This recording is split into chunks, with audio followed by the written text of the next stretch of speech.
sometimes it's not just about what happens on the field, it's about what happens after the final whistle blows.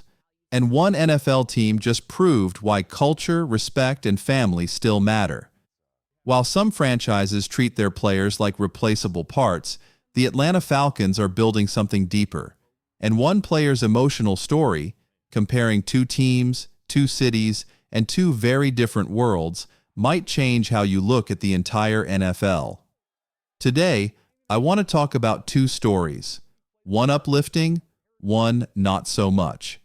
But let's start with the good. It's late June, and I'll be honest, there's not a ton of breaking NFL news right now. But then I came across something in an ESPN article that really stood out. It wasn't about trades, injuries, or stats. It was about family, and it gave us a rare look behind the scenes at what life is really like for NFL players off the field. The topic? How teams treat their players' families. Not something fans usually think about, right? But for the players, for the husbands, the dads, the sons out there, it matters. And one player made that clear in a powerful way. Jessie Bates, safety for the Atlanta Falcons. If you follow the NFLPA report cards, you know that teams are now being graded on more than just wins and losses. They're being evaluated on how they treat people. And the Falcons? They got one of the best grades in the entire league when it came to family treatment. In fact, they were ranked second best. On the other side, the Cincinnati Bengals, Bates' former team, got slapped with a brutal grade. F-, bottom of the league, total disaster. And Jessie Bates knows the difference firsthand. He described the night and day contrast between the two organizations. In Atlanta, after every home game at Mercedes-Benz Stadium, there's a family suite, a clean, comfortable space where loved ones can relax, eat, and reconnect with their player. It's not just a gesture, it's a message. We value you. We value your family. And it doesn't stop there. The Falcons go the extra mile. They organize Halloween events, trick-or-treat nights, fun moments where kids and families can bond and be part of something special. They make sure the players' wives, kids, and parents feel safe, respected, and cared for. They don't cut corners. They don't cheap out. They make family a priority. And in this article, the Falcons come across not just as a football team, but as a class organization. One that gets it.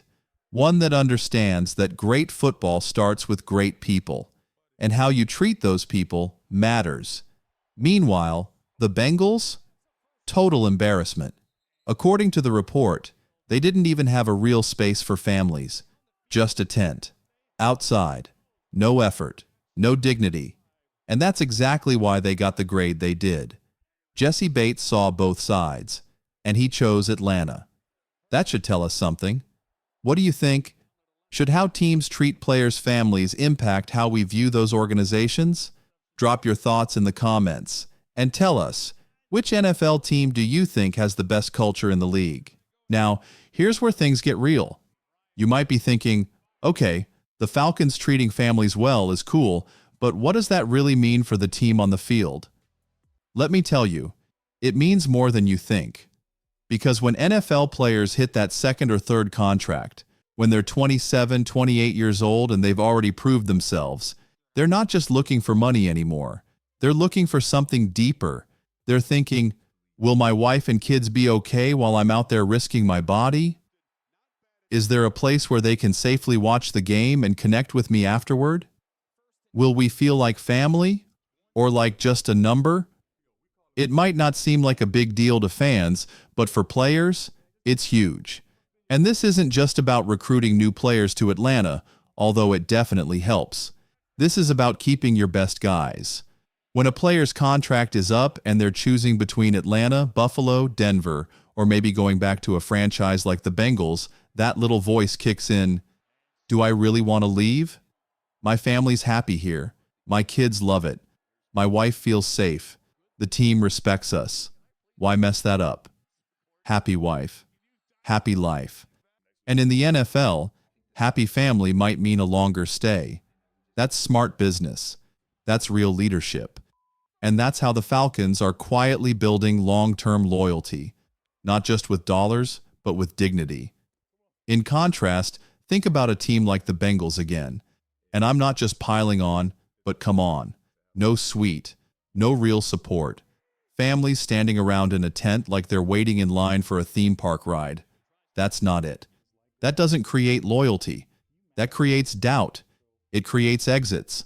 So, yeah, it might not be the flashiest news, but it's one of those stories that shows you who the real organizations are. And Falcons fans, be proud. Your team is doing it the right way. Transition to the not-so-positive topic. But now, we've got to shift gears. Because while that first story made me feel proud of the Falcons, this next one? It raises serious questions about the entire league. You may have missed it, but a massive document leak just hit the football world. And the topic? Collusion. Yeah, we're going there. According to Mike Florio from Pro Football Talk and Pablo Torre, a document has surfaced that dives deep into how NFL teams may have coordinated behind the scenes, especially during the time when Lamar Jackson was negotiating for a new contract with the Ravens. Remember that? The Ravens hit Lamar with the non-exclusive franchise tag, and suddenly, team after team, including the Falcons, came out and publicly said, "We are not pursuing Lamar Jackson." And fans everywhere scratch their heads. Wait, since when do teams publicly announce who they're not signing? It was weird. It was suspicious. It didn't sit right. Now, there might be more to it than we thought. A confidential report, potentially leaked and possibly even protected by legal boundaries, is now surfacing online, and it's shining a harsh light on how that entire situation was handled. And while I'm no lawyer, and I can't break down every legal detail, I did read through the document, and what I found was enough to raise serious red flags. So let's break it down. But first, I want to hear from you. Do you think how a team treats a player's family really makes a difference in free agency? And what's your take on this Lamar Jackson drama? Was it just business, or something more shady behind the scenes? Drop your comments below, and don't hold back. Let's talk about the part of this story that has fans shaking their heads. Because inside that leaked collusion document, Falcons owner Arthur Blank was actually quoted, and he explained why Atlanta passed on signing Lamar Jackson during his free agency window. And get this, the reason? Injury concerns. Seriously? Lamar Jackson, former MVP, still in his 20s, one of the most electric quarterbacks in the league, missed a few games here and there, sure. But injury concerns? Okay, fair enough. Until you look at what Atlanta did months later. They signed Kirk Cousins, who's 35 years old and coming off a torn Achilles, for $100 million guaranteed. You heard that right.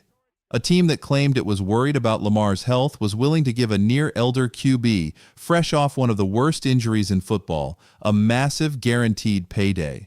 So let me get this straight. Lamar Jackson, young, fast, still in his prime, and already a league MVP. Too risky. Kirk Cousins, 35, coming off an Achilles tear, never won an MVP. Let's give him $100 million. Make it make sense. This doesn't add up, unless there's something deeper going on. And honestly, a lot of people now believe there was something deeper. Because when the Browns gave Deshaun Watson that fully guaranteed contract, $230 million locked in, the other NFL owners were furious. They didn't like it. It set a new standard, and it scared them. Why? Because if one team starts giving out fully guaranteed contracts, others might have to follow. So suddenly, when Lamar Jackson, another young elite QB, wanted a similar deal, owners across the league seemed to shut it down. One by one, teams announced they weren't even interested in talking to him. Not even a phone call. It felt coordinated. It felt shady. It felt like collusion. The message was clear. We are not doing this guaranteed money thing again. And sadly, the Falcons and their fans got caught in the middle. Instead of chasing a franchise-changing MVP talent, the team said, no thanks, and gave a massive deal to an older, injured quarterback instead. And when asked why, their owner said, injuries. Come on. That answer feels like a cover, like a distraction from what was really happening behind the scenes. And it's frustrating, Because for Falcons fans, this was a missed opportunity, a chance to lock down a game-changing player and rewrite the franchise's future. But instead, they got caught in a league-wide power play between billionaires who didn't want to lose control over the quarterback market. Now, to be fair, Kirk Cousins might still work out. And yes, Michael Penix Jr. is here now, and hope is back in the air. But that moment, that Lamar moment, could have changed everything. What do you think happened during the Lamar Jackson free agency drama? Was it just business, or was there real collusion happening behind the scenes? Sound off in the comments, and let's talk about whether the Falcons made the right move or the wrong one.